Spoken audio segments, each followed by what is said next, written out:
ಓಂ ಗಂ ಗಣಪತಯೇ ನಮಃ. ಶ್ರೀಮಾತ್ರೇ ನಮಃ. ಶತಾಕ್ಷಿ ದೇವಿಯ ಅವತಾರದ ಕತೆ.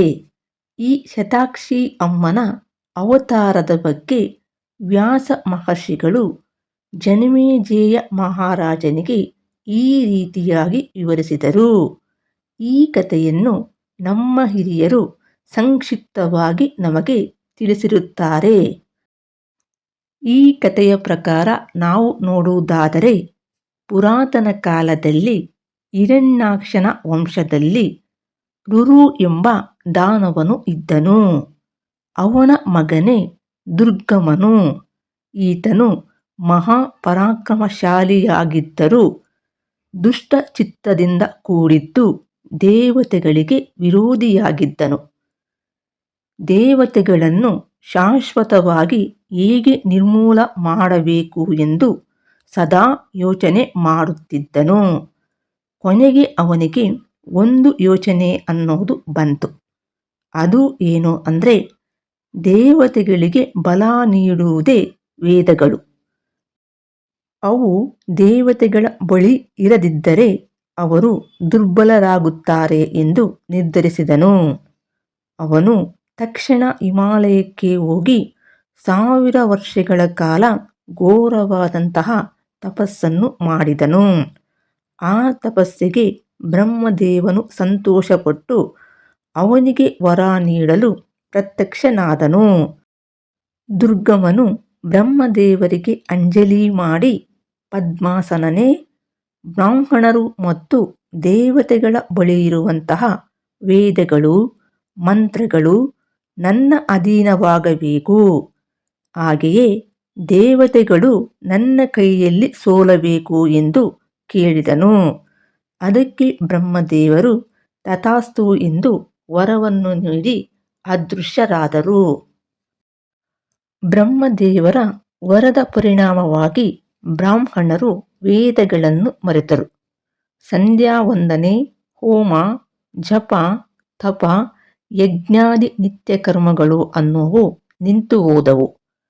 ಯಜ್ಞಗಳಿಂದ ದೊರೆಯುವ ಆಹಾರವಿಲ್ಲದೆ ದೇವತೆಗಳು ಶಕ್ತಿಹೀನರಾದರು. ವೇದಗಳು ತನ್ನ ವಶವಾದ್ದರಿಂದ ದುರ್ಗಮನು ಅತ್ಯಂತ ಬಲಶಾಲಿಯಾದನು. ಬೇಗನೆ ಅಮರಾವತಿಗೆ ದಾಳಿ ಮಾಡಿ ಸ್ವರ್ಗವನ್ನು ಸ್ವಾಧೀನಪಡಿಸಿಕೊಂಡನು. ದೇವತೆಗಳು ಗುಹೆಗಳಲ್ಲಿ, ಅರಣ್ಯಗಳಲ್ಲಿ ಅಡಗಿಕೊಂಡರು. ಯಾಗಯಜ್ಞಗಳು ಇಲ್ಲದ ಕಾರಣ ದೇಶದಲ್ಲಿ ಭೀಕರವಾದಂತಹ ಬರ ಅನ್ನೋದು ಉಂಟಾಯಿತು. ನದಿಗಳು, ಕೆರೆಗಳು ಅನ್ನೋವು ಒಣಗಿದವು. ಬೆಳೆ ಇಲ್ಲದೆ, ಅನ್ನ ನೀರಿಲ್ಲದೆ ಜನರು ಕಷ್ಟಪಟ್ಟು ಬದುಕುತ್ತಿದ್ದರು. ಹೀಗೆ 100 ವರ್ಷಗಳು ಅನ್ನೋವು ಕಳೆದವು. ದಿಕ್ಕು ತೋಚದ ಪರಿಸ್ಥಿತಿ ಅನ್ನೋದು ಉಂಟಾಯಿತು. ಕೊನೆಗೆ ಕೆಲವರು ಋಷಿಗಳು ಹಿಮಾಲಯಕ್ಕೆ ಹೋಗಿ ಜಗಜ್ಜನನಿಯನ್ನು ಭಕ್ತಿಯಿಂದ ಪ್ರಾರ್ಥಿಸಿದರು. ಅಂಬೆ, ಶಾಂಭವಿ, ನಮಗೆ ನೀನೇ ಶರಣು. ನೀನಿಲ್ಲದೆ ಜಗತ್ತು ಅನ್ನೋದು ಜಡ. ಜನರಿಗೆ ಅನ್ನ ನೀರು ಇಲ್ಲ. ನಮ್ಮ ನಿತ್ಯ ಕರ್ಮಗಳು ನಿಂತಿವೆ. ದಯವಿಟ್ಟು ನಮ್ಮ ಮೇಲೆ ಕರುಣೆ ತೋರು ಎಂದು ಪ್ರಾರ್ಥಿಸಿದರು. ಆಗ ಅಮ್ಮನ ಹೃದಯ ಅನ್ನೋದು ಕರುಣೆಯಿಂದ ಕರಗಿತು. ಶ್ಯಾಮಲ ವರ್ಣದಿಂದ, ಅನಂತ ನೇತ್ರಗಳಿಂದ, ಕೋಟಿ ಸೂರ್ಯ ಪ್ರಭೆಯಿಂದ, ಶಾಖ ಪಾಕ ಹಾಗೂ ಫಲಗಳಿಂದ ಕೂಡಿದ ಕರಗಳಿಂದ ದೇವಿಯು ಪ್ರತ್ಯಕ್ಷಳಾದಳು. ಅವಳ ಕಣ್ಣುಗಳು ಮಳೆಯ ಮೋಡಗಳಾಗಿ 9 ರಾತ್ರಿಗಳ ಕಾಲ ನಿರಂತರವಾಗಿ ಮಳೆ ಸುರಿಸಿದವು. ನದಿಗಳು ಅನ್ನೋವು ತುಂಬಿದವು. ಮರಗಳು ಹೂ ಹಣ್ಣುಗಳಿಂದ ಕಂಗೊಳಿಸಿದವು. ಪ್ರಕೃತಿ ಪುನಃ ತನ್ನಯ ಸೊಬಗಿನಿಂದ ಮೆರೆಯಿತು. ಇದನ್ನು ನೋಡಿದ ಜನರು ಸಂತೋಷಪಟ್ಟರು. ದೇವತೆಗಳು ಸಹ ಬಂದು ದೇವಿಯನ್ನು ಸ್ತುತಿಸಿದರು. ತಾಯಿ, ಅನೇಕ ಕಣ್ಣುಗಳಿಂದ ನಮ್ಮನ್ನು ಕರುಣೆಯಿಂದ ನೋಡಿದೆಯಾ? ಆದ್ದರಿಂದ ನಿನಗೆ ಶತಾಕ್ಷಿ ಎಂಬ ಹೆಸರು ಅನ್ನೋದು ಸಾರ್ಥಕ. ಅವರು ಮತ್ತೊಮ್ಮೆ ವಿನಂತಿಸಿದರು, ತಾಯಿ, ವೇದಗಳನ್ನು ಮರಳಿ ನಮಗೆ ನೀಡು ಎಂದು. ದೇವಿ ತಾನು ತಂದ ಶಾಖಪಾಕಗಳನ್ನು ನೀಡಿ ಅವರ ಹಸಿವನ್ನು ತಣಿಸಿದಳು. ಆದ್ದರಿಂದ ಅವಳಿಗೆ ಶಾಕಾಂಬರಿ ಎಂಬ ಹೆಸರು ಬಂತು. ಈ ವಿಚಾರ ತಿಳಿದ ದುರ್ಗಮನು ಕೋಪದಿಂದ ಹಿಮಾಲಯಕ್ಕೆ ಬಂದು ದೇವಿ ಹಾಗೂ ದೇವಮುನಿಗಳ ಮೇಲೆ ಬಾಣವನ್ನು ಹರಿಸಿದನು. ದೇವಿ ತನ್ನಯ ತೇಜೋಮಯ ಚಕ್ರದಿಂದ ಬಾಣಗಳನ್ನು ತಡೆದು ದುರ್ಗಮ ಮತ್ತು ಅವನ ಸೇನೆಯ ಮೇಲೆ ಶರಪರಂಪರೆಯನ್ನು ಸುರಿಸಿದಳು. ಈ ಸಮರದಲ್ಲಿ ದೇವಿ ತನ್ನ ದೇಹದಿಂದ ಅನೇಕ ಶಕ್ತಿಗಳನ್ನು ಸೃಷ್ಟಿಸಿದಳು.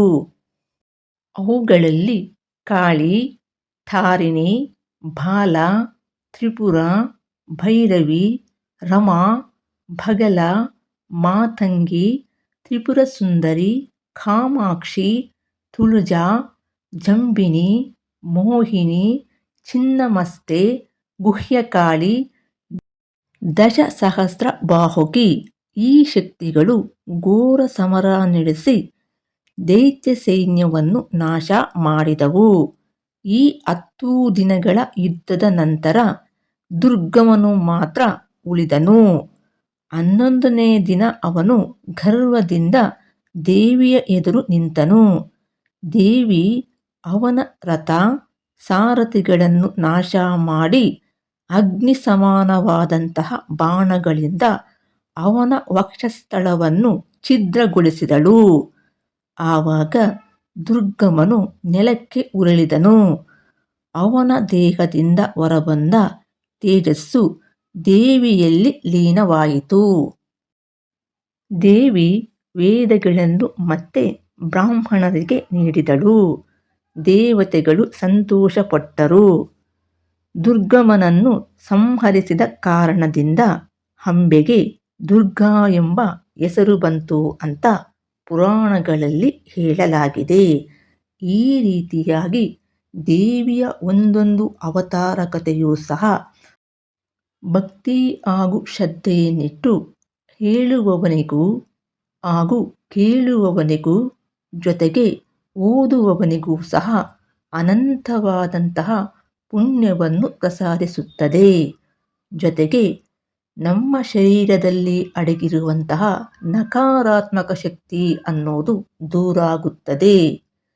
ಅಮ್ಮನ ಅನುಗ್ರಹಕ್ಕಾಗಿ ತಾವುಗಳು ದೇವಿ ಭಾಗವತದ ಕಥೆಗಳು ಆಗಿರಬಹುದು, ಇಲ್ಲವೇ ದೇವದೇವತೆಗಳಿಗೆ ಸಂಬಂಧಿಸಿದ ಪುರಾಣ ಪುಣ್ಯಕಥೆಗಳನ್ನು ಮನಸ್ಸಿಟ್ಟು ಆಲಿಸಿದರೆ ಸಾಕು, ದೇವಿಯ ಅನುಗ್ರಹ ಅನ್ನೋದು ಶೀಘ್ರವಾಗಿ ಲಭಿಸುವುದರೊಂದಿಗೆ ನಮಗೆ ರಕ್ಷಾ ಕವಚವಾಗಿ ನಿಲ್ಲುವುದು ಅಂತ ಪುರಾಣಗಳಲ್ಲಿ ಹೇಳಲಾಗಿದೆ.